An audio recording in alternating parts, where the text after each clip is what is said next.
আমরা এখন কলকাতার ময়দান প্ল্যাটফর্মের কাছে, মানে মেট্রো। এখানেও কিন্তু আমাদের গ্রাম না, এখানে টাউন, পুরোপুরি একদম প্রপার টাউন, কিন্তু এর মধ্যেও যে বট গাছ রয়েছে সেই বট গাছের নিদর্শন। দেখুন দুটো বট গাছ, খুব বড় বড়ই বট গাছ, অনেক পুরনো বট গাছ, এবং ছায়া দিচ্ছে। সেই ছায়া তলে সবাই বিশ্রাম নেয়, বিশ্রাম নিচ্ছে। আমরা দূরে যাবো, আমরা দেখি সেখানেও একজন বিশ্রাম নিচ্ছে। কে বিশ্রাম নিচ্ছে আমরা তার কাছে পৌঁছাবো, কিন্তু তার কাছে পৌঁছে দেখি আমাদের দৃশ্যটা কি দাঁড়ায়। নমস্কার, আমি দীপক কুমার মুস্তাফি এবং ক্যামেরা রয়েছে সাংবাদিক নুরুল ঘোষ। আমরা বার্তা ইন্ডিয়ার পক্ষ থেকে আজকে আমরা পৌঁছেছি ক্যালকাটা প্রেস ক্লাবে যাচ্ছি আমরা মূলত, কারণ আজকে ইন্ডিয়ান জার্নালিস্ট অ্যাসোসিয়েশনের আজকে একটা মিটিং রয়েছে। আমরা দুজন সাংবাদিক সেখানে পৌঁছচ্ছি, কিন্তু আসার সময় ট্রেনের ভিতর বিভিন্ন ধরনের ভিখারি রয়েছে, তারা কিভাবে তারা পেশায় নিযুক্ত রয়েছে, তারা ট্রেনের মধ্যে ঘুরছে, সে দৃশ্য আমরা দেখলাম, আমাদের নজরে আসলো। এবং আমরা ক্যালকাটায় পৌঁছে গেছি অলরেডি, আমরা ময়দানের কাছে মেট্রো থেকে নামলাম।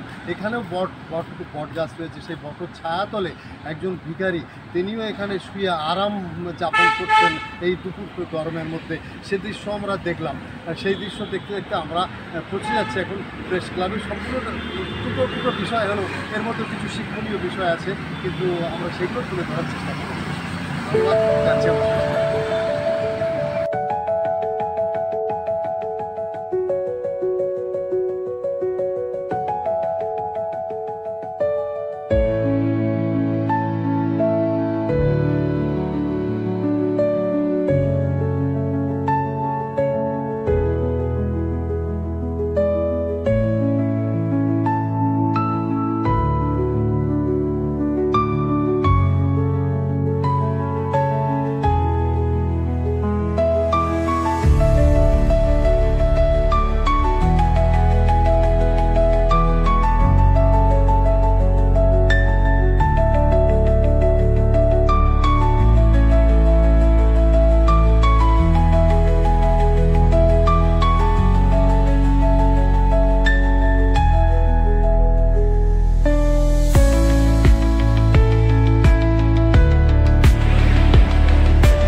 দেখলেন যে আমরা ওনাকে একটু বিস্কুট দিতে চেয়েছিলাম, কিন্তু সে বিস্কুটটা উনি নেবেন না। কোনভাবে থাকেন এনারা, কী চিন্তা ভাবনা করেন আমাদের বোঝার বাইরে, কিন্তু বিস্কুটটা দিলাম উনি নিলেন না।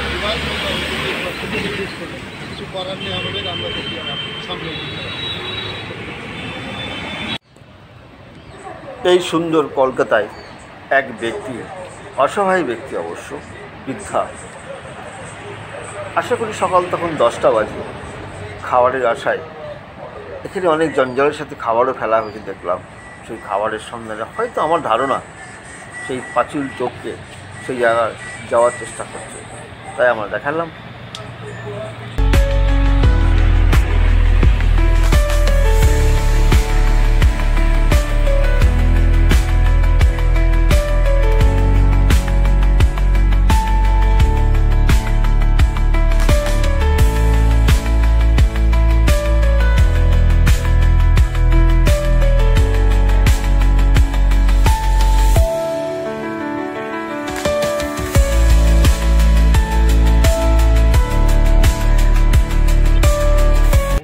আমি এবং দৌড়দা কলকাতা প্রেস ক্লাবে আমরা পৌঁছালাম। চলুন ভিতরে যাওয়া যাক।